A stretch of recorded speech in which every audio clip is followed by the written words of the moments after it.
i-review natin ngayon yung food ng Din Tai Fung. Ay Taiwanese Taufu ang tawag dito. Yung appetizer na yun. So guys, andito tayo sa Din Tai Fung sa may North Edsa.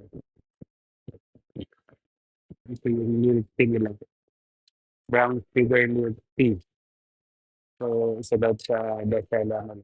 Ito guys, so ito yung pork shredded ba yung tawag dyan? Tawag dyan? Ito yung sa fried rice in order namin guys.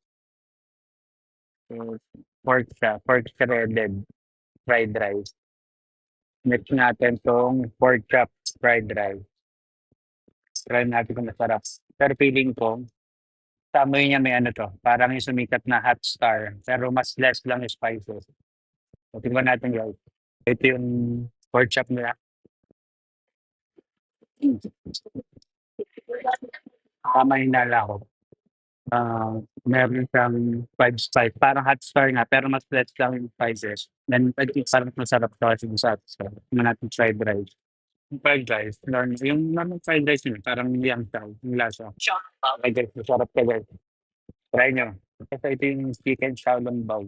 Yung xiaolongbao, yan natin ang sauce. Mm. Mm. Mm. Masarap. So ito guys, ito yung steam. So, sarap ng gulay nila. Yung dessert, lagi yan yung subscribe. Sulit yung pagkain lang ka. Okay guys, so tignan natin yung chicken cutlet.